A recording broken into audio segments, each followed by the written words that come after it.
and instruction goals. And this policy had some information about dyslexia and screening tools, and with respect to students screened or identified under this, we had to do a report. Summary of district's efforts to screen for dyslexia, number of students screened in the reporting year, number of students demonstrating characteristics of dyslexia for that year. That's what that was about.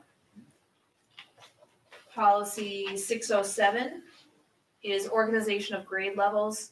And so this policy just had to update that our elementary is pre-K through 4, middle school grades 5 through 8, secondary 9 through 12.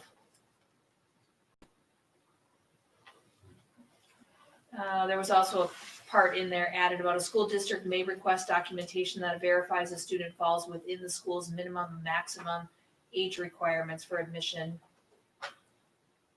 for publicly funded pre-K through 12.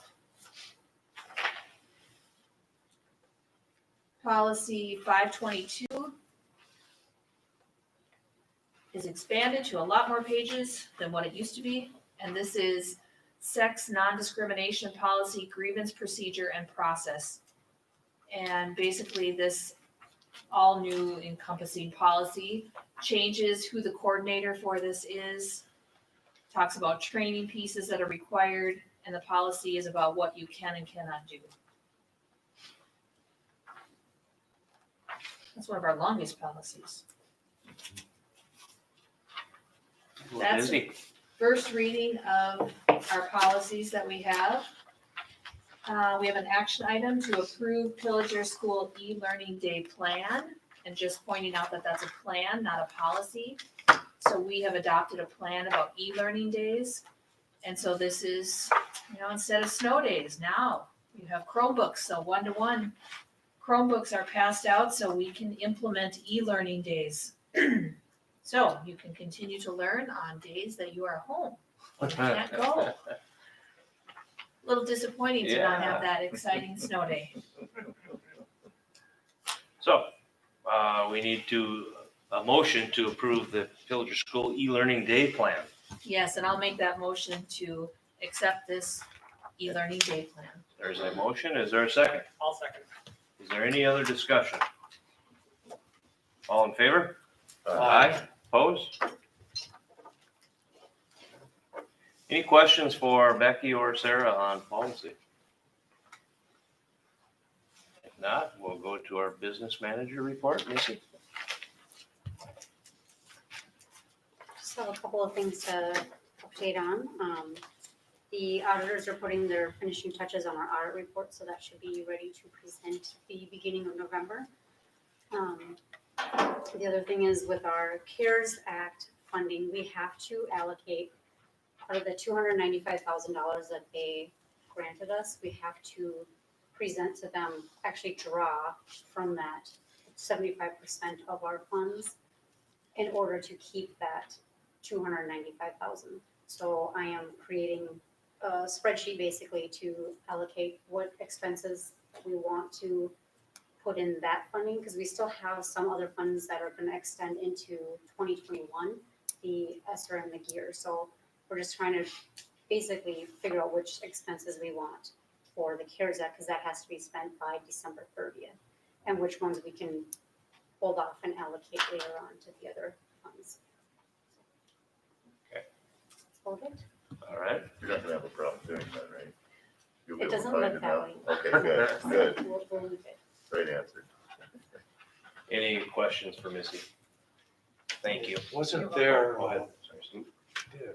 in the latest budget, there was, I think we came out under budget a lot more than we thought we were going to. Yes. Yeah, we're anticipating a good savings in last year's, but we haven't gotten the official audit yet. So we'll have a budget committee meeting for our November. That'll be shared with it in November. Okay. It looks promising. Looks good. Yeah. All right, we'll move on. We need to approve a memorandum of understanding for extra compensation for online teaching. That was enclosed in your packet. It is an action item. So- Mr. Chair Yes, and sir. members of the board, this is just basically if a teacher teaches another class above and beyond their 6 required. Okay. They get extra compensation of $200 per kid that take the class. So this would be above and beyond what they're required to Say teach in their that, say country. that again. So if you're teaching 6 out of 7, Yes. that's your full load. But then, Mr. Mudgett, you decide to teach an online Phi-Ed class outside of the 6 hours that you're already teaching. And you have 10 kids take that online class. You're doing that outside of the normal day. You get compensation for that.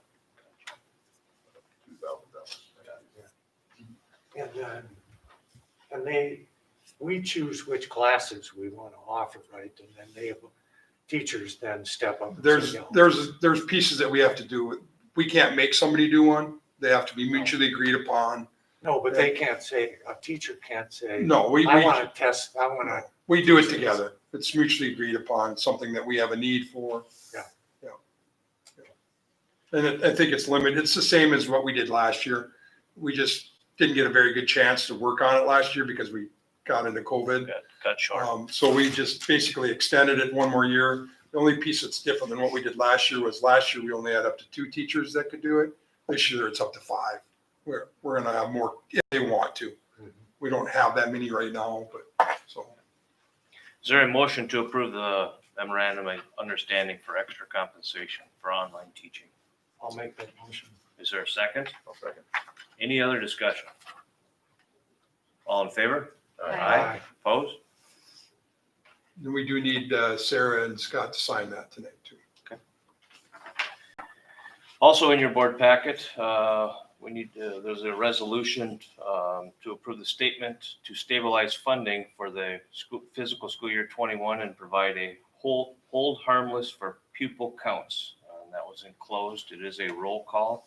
Is there a motion to approve that resolution? I'll make that motion. Is there a second?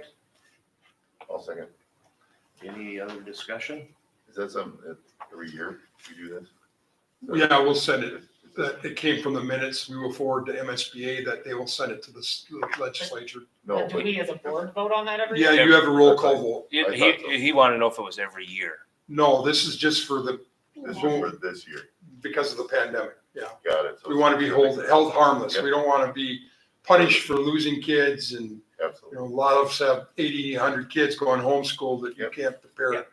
We don't want them to take that money away from us, for example. We couldn't prepare for that. Is there any other discussion? Once again, it's a roll call vote. I'll start on my left. Steve? Aye. Sarah? Aye. Sean? Aye. Becky? Aye. Aye. So the resolution is approved. Yeah, and maybe that, Mike, that needs a little more explanation for our audience. as to Yeah, what that is. basically, MSBA is asking school districts to do a resolution for their boards to take to the state capitol that because we've lost students, so many of us have lost students that have decided to homeschool or go to private schools, that when it's a funding year, we don't want them to take back those dollars. We want to be held harmless. And with the current state situation where they're at dollar-wise, years past, they've sometimes taken away dollars from schools to use in other situations. So we don't want the legislature to do that. And then because, all of a sudden you're 100 kids less than you were a year ago based off of homeschooled kids, then all of a sudden your budget gets, because the state decides to take back some of those dollars that, they want to base it off of what your projected numbers were supposed to be on your levy and such as. We're not as bad as many school Right. districts, but there are some that would be absolutely devastated. because Correct. of this, because of the number of people they've lost. Right. Kids. And that's something that in all honesty, people need to know that your choice to do something different affects long-term here. It's not just one day or 1 year. All right. Just Region 5 community letter. You guys got this in your packet, didn't you? Yeah. Yeah. This was just something that I have not sent this out to our public yet. or through any of our social media. Some of their schools have done this, and it's probably been out on some things. You maybe have seen it. Have we sent that yet? I didn't think we had. I don't think we have sent it. I maybe shared, other people have shared it to you maybe, but maybe we have. Signed by everybody? From all the schools? Yeah, maybe we did send it. I can't remember. I know I saw it, but I thought it came from somebody else's school district. But this is a community letter that all the school superintendents in Region 5 got together and just are asking our community members to, for help trying to keep kids in school, and that means, gatherings of teenagers at their homes, having slumber parties, having kids getting in cars together. The less of those things that they do, many of the cases that are spreading in our schools aren't spreading in schools, they're spreading in the community. And those things that parents and community members are doing outside of school are affecting what's happening in a school. So we just did a joint letter together that just talked about urging our community to help trying to keep kids in school and keeping things, in perspective as to our main goal is to have kids come into our building every day. And so we did a letter together that went out to different counties in our region and ask people to, keep family and social gatherings outdoors. Try not to have things inside like what have happened in some school districts where they've had slumber parties and things like that where, it kind of hit their schools hard. So this was just a letter that I wanted to share with you that I signed as a superintendent along with several other superintendents in our region. And I don't know, Sarah, it maybe was shared or not. If it hasn't, it will be. It maybe already was. I don't remember. I know I've seen it, but I don't know if I saw it from one of the other schools. But if we haven't, we're going to send it out. Thank you. All right, we'll move on to the superintendent's report. Mr. Chair and members of the board, just a few items. Just an FYI for you, we will be having a service animal starting here in the school with an elementary student. I know Josh has sent something out to all the families, knowing of that coming, that dog is coming.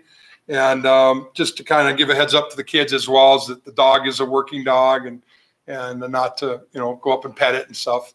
So I know the parents are appreciative of that. And we also got some really good feedback from other people, other parents that, responded to Josh that they were happy that the young child can have the service animal. So we're excited to, keeping you up on that. We do have I did sign the contract with Hengels for snow removal for that bid this winter. Reminder that meet the board candidates will be this Thursday night, October 22nd at 6 p.m. It'll be virtual. I'll be, guess. Is it 6 or 6:30? I think it's 6. I could be wrong. Why in my head I was thinking 6:30. What time, Sue? 6:30. 6:30. I wrote down the wrong time. Sorry about that. 6:30 p.m. But I'll be doing some questions, and then Chad will be doing some filming of it virtually, so families can tune in and watch that on our YouTube channel. I believe, is that where it's going to be, Chad? Yes. Yes, we do have a YouTube channel as well. We have sent that out to people. You can subscribe to it, and that's where we're showing some of the junior high games and the volleyball games that we'll have and football and some of the school activities are on that YouTube channel.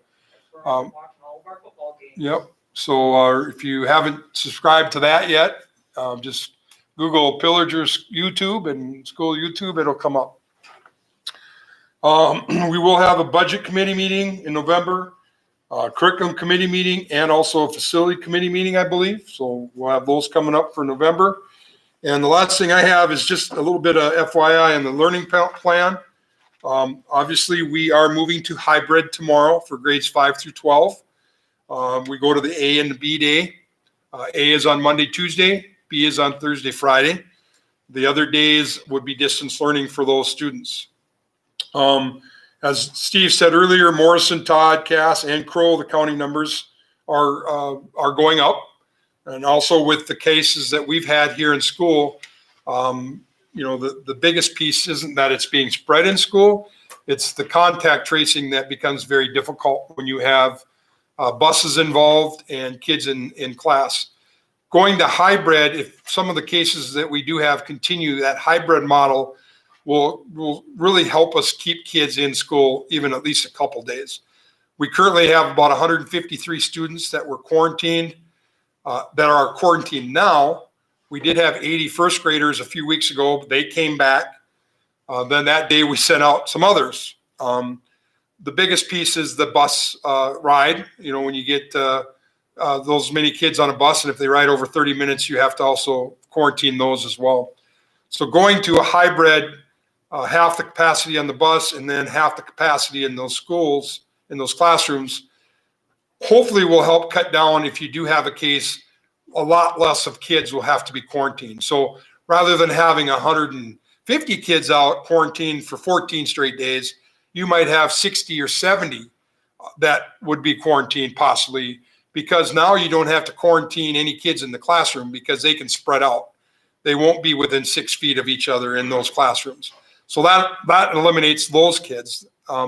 You also then eliminate half the kids on a bus, because if a student rode the A day, you don't have to worry about the B day kids.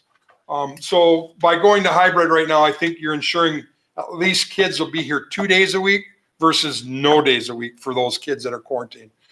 How long will that be? One of the things is they don't want you jumping back and forth every other week. I'm guessing that it'll be at least a few weeks that we're in hybrid. Probably not any sooner than 3, depending on what the county numbers do. The other thing that I will share with everybody is that reminder that elementary is still in person, K through 4 and preschool, they're still here every day. We haven't had any cases there other than a staff member. That's why the first grade was quarantined. The other piece that I'd share is that in contact with our regional support team, we also have a state epidemiologist. Did I say that right? Epidemiologist. I always say that word wrong. Tim is his name, and Tim and I and Jamie have had a couple conversations just with our regional support team to look at what, shifting to the hybrid, and is that where we need to be, and is that based off of Tim and what we've seen in our area and our school. Tim felt that hybrid model was exactly where we needed to be right now. We do have some people that maybe would think because the county numbers are higher, we should be shifting to distance learning. But keep in mind, we still have only had 8 or 9 cases of students here, and most of those were contacted outside of school. That's where it was happening, in their homes, the parents. We did have a couple happening through volleyball, so I feel good about that decision and making that decision to go hybrid right now. Maybe we could have made it a week earlier, but many of those cases happen very quickly over a 4-day window, over a weekend. In hindsight's 2020, maybe we'd have been able to keep 80 more kids in school. But I feel good about going to hybrid right now, and we'll just keep the people informed as to what the next few weeks look like. I would say pretty much, I would assume that we'll be in hybrid for at least 2 to 3 weeks, if not longer, and then we'll go from there. And that's, unless I have any questions on any of that for the hybrid or elementary or the learning plan, that's all I got. Are there any questions for Superintendent Walworth? All right, look for a motion to adjourn. So Is there a second? One of the others. Okay. Any other discussion? All in favor? Aye. Opposed? are we at one? I don't know, are we off lines yet?